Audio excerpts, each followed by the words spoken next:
Welcome to this podcast about the February edition of BeeCraft.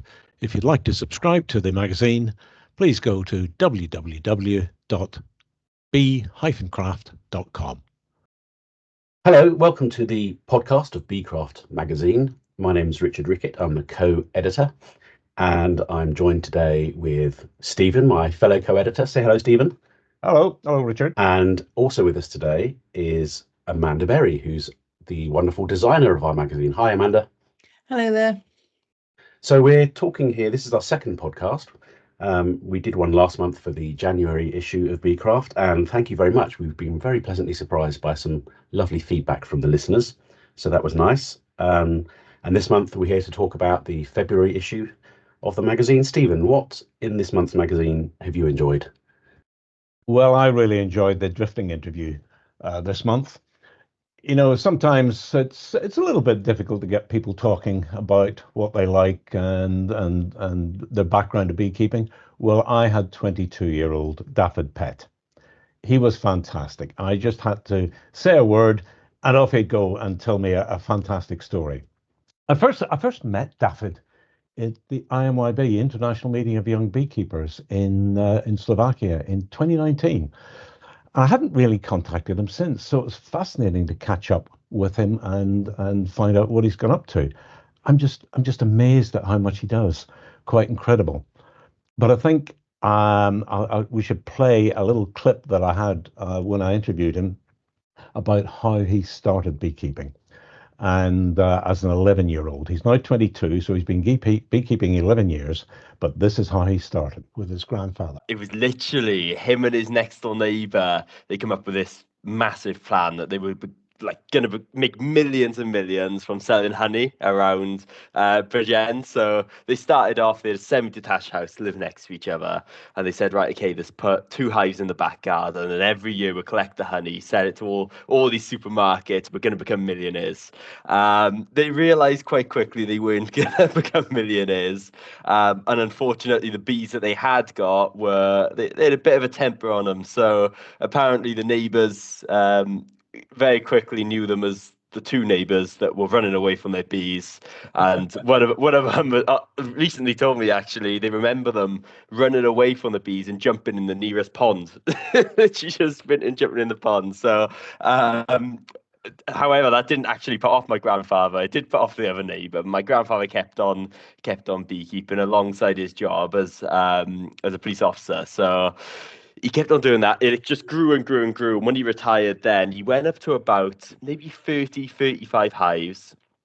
And that then is where he invited my primary school, which is literally a walk away from his house in Lichard, to come down, me and a couple of friends, to have a look at the bees. And if I'm completely honest, I was petrified when I went up to the house. He had them. It's a big long driveway, and he's got the bees going all the way up the side of the house now. So it was very much when I was younger. I remember trying to get to the front door, and you'd have to run up the driveway to make sure the bees weren't dive bombing you, especially if he'd been up there earlier that day. So he took us up to the bees anyway, and we all stood there. He didn't buy enough gloves for all of us. We all stood there with our hands in our pockets, hoping for the best. I think he'd obviously picked a nice hive that day. So we all stood there, and I was just fascinated. Although, you know, I didn't say a word. I was very, very scared. I was 11 years of age. But he was very knowledgeable and had so much to tell us. So I just stood there, took it all in. And after that, he came up to me and said, listen, you know, do you wanna come every Sunday, for example? It was a Sunday morning, just to have a look at the bees. And I was like, do you know what? I'll give it a go. And I was petrified. And it took maybe 2 or 3 times until I was, you know, confident to actually handle the bees. But I was hooked then, because it was like nothing I'd ever seen. You know, I was at an age where, yeah, what year was it? 2014. So it was at an age where iPods and stuff were coming out. So I'd spend all my weekends usually just watching YouTube and stuff like that. So now to spend my weekends in a field looking at thousands and thousands of bees was completely different. So I fell in love with it. I just love the story. It made me laugh, and I'm sure there are many other people who can recognise that. No names mentioned. Yes, indeed. What were your favourites in the magazine, Amanda? Well, I really enjoyed the article about the honey labelling, following on from the in this article, following on from the previous one about all the regulations around labels last month. So I thought that was a lovely bit of continuity, and I love the variety. Everyone's different labels that they come up for all the reasons, and how they fit in. You know, how you can actually do so much within the regulations. So I'm sure some of them break them slightly, but I, but I thought some of them were particularly good, and I like the fact we had some in situ actually on the jars, so you could see how they worked, and then the flat ones, and they covered so many different ways of actually getting to the end result. You know, there was one that was just, right from the one done in Word, which I thought was interesting, right the way through to the ones that people go to Thorns for, that all look very flashy and shiny. Yeah, I really enjoyed writing this article and putting it together. I've been collecting pictures of honey jar labels for years, and I can't resist buying a jar of honey if it's got a good label on it. And as you say, there are so many different approaches. It's just like beekeeping itself. I think you can often tell a lot about someone's personality through their the way they keep their bees, and of course it's the same with their honey labels. A great variety, and as you said, Amanda, some of them are very simple, but they can also be very effective from a commercial point of view. You were telling me about one that somebody in Wimbledon that has a very simple label, which is always very successful. Yes, it's someone who keeps bees on Wimbledon Common, and the label literally just says Wimbledon Common, and it's a picture of a windmill, which is synonymous with the common. And whenever we have a sale, his honey sells out first, and it's because it's the common. But you can so clearly see where it's from. There's no fuss about it. It's just Wimbledon Common honey, and people like to think they've got it from their honey from there rather than people's gardens. Of course, the bees go to the same places, but. So that always works. And the other one I mentioned, the one in Word that was designed in Word for tooting honey. Again at a recent show, how well that honey is sold. So it's something that catches people's eye much more than sort of all the fancy stuff. I feel that when they get terribly professional looking, they get slightly confused with a commercial honey. So I quite like the fact they look slightly quirky and not as professional as others. More homegrown. Speaking of quirky, there were those hives, the what's the word, pyrographed and painted hives that you saw at the National Honey Show, Richard. Is that right? Yeah, I was really taken with them. I've seen them before at the Honey Show, and this year there was a really spectacular one by somebody called Wendy Barrett, and a lot of people were crowding around it and taking photographs, and so much work and effort had gone into it. So what she'd done is pyrographed a hive, which is where you use a tool, a bit like a soldering iron, to draw patterns on the hive. Ordinarily, her husband makes their hives out of old bits of scrap wood, which is something else perhaps we'll look at in the future. But in this case, he bought a nice, smoothly planed hive, and then she'd drawn various patterns on the hive, and then filled it in with different types of inks and paints to colorize it. So lots of beautiful scenes, not just of beekeeping, but rural scenes and whatnot. And then on one side of the hive, she put in some charts. There was a pollen chart, and there was also a sort of calendar of beekeeping tasks, which I thought was a really creative thing to do. And it's not just an attractive thing; it's actually now being used in the garden with bees in it. What did you think of that, Amanda? You've got an artistic eye. I thought it was lovely. I must admit, I preferred it when it was just the pyrography. I love the simplicity of that, and I think that on a hive would look really stunning, and probably would last the test of. Say it's in a garden. I want it because it's acrylic paint she used, and I wonder how well they will last, whether they've been further varnished. Yeah, I think her husband's put yacht varnish on it, which is pretty tough. Right. No, because I thought it looked absolutely fantastic, and the details of some of the drawings, the painting, which we've actually, of the flower with the bee on the flower, and that's actually shown in the magazine. I thought it was really beautiful. The detail on the bee is absolutely lovely. Well, it's inspired me to get going with something, because as I was leaving the National Honey Show, Ulster beekeepers approached me and said, "Stephen, we've just been offered this WBC from Maysmore. We're flying back in the plane. I don't know if it was Ryanair or not. And they didn't fancy their chances of getting this WBC on the plane. And they know that I go across to Belfast quite a lot. And so they asked me if I would take it back. And I said, yes, I'll do that. They want to auction it in aid of International Meeting of Young Beekeepers, which is going to be in Belfast this year. And I thought, well, we could add a bit of value to that. And having seen that pyrographed hive, I thought I'd heard about the guy down, Ashley Todd, down in Dartmoor, who laser engraves hives. So I thought, let's get something like that on it. So I'm just about to arrange this at the moment. And I've got an artist from Belfast, Mark Seaton, who does some terrific scenes of Belfast. So we're going to have those on the various sides of the WBC and auction that off and see how much we can get. So I'm That sure we'll sounds come back with the fantastic. story on that. That sounds absolutely fantastic. It was just one of those happenstance things. Everything just came together at once. So we're frantically trying to get it because I go across to the Belfast Convention, the Ulster Beekeepers Convention, in the middle of February. So you're going to go backwards and forwards a lot, one lift at a time. I'll be driving. Yeah. There's lots of interesting little bits in this month's magazine. Well, there always are. We try to pack it with tidbits that can be read quickly, but there's three things in particular that I'm quite proud of this month, I have to say. One is in our gardening section, the Gardening for Pollinators, written by Sophie Butcher, and this month she's focused on lawns. And this is a particular interest of mine. The RHS say there are over 1 million acres of lawns in the UK, most of which, of course, are just boring old grass. So Sophie this month has looked at different things you can do with your lawn to help bees. Several different approaches, different ways of managing the lawn, but different types of plants that you can put in. You were quite interested in that, weren't you, Stephen? Yes, I could. The lazy streak was coming out in me. I thought, how can I stop mowing a lawn? Yep. So if you're looking for something to do with your lawn this year, something that might help the bees, you'll find that of interest, I think. And then we have a section each month called Cyclopedia, and we are running through the alphabet A to Z. And in fact, this month was Z. So we've been through 26 different topics already. And so this month, Z was for Zeidlerei, beekeepers in Germany and Eastern Europe who keep their bees in tree hives. Which would have been hollowed out in the forest.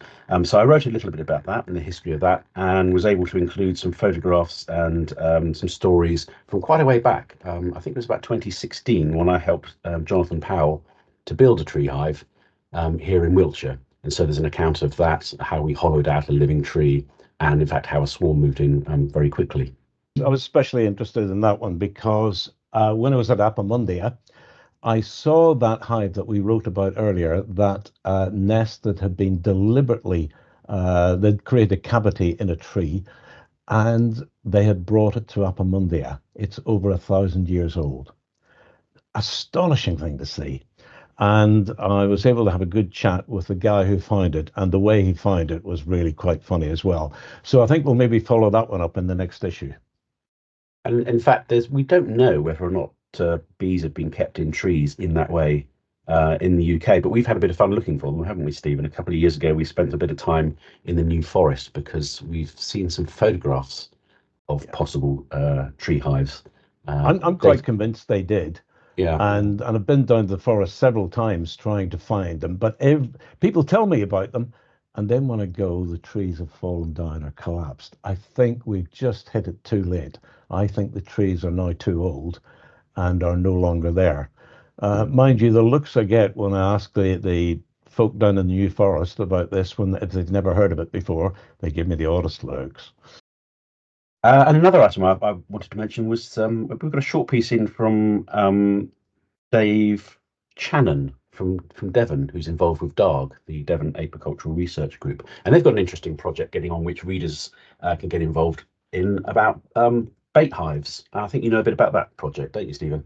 Yeah, I've been speaking to them for quite a while because they're really good on drone congregation areas, and they have been the people who have supplied me with the 9 ODA. So I'm really very grateful to them. So I'm really keen to see what they're going to do with the bait hives, and I think we'll be able to report that as it goes along.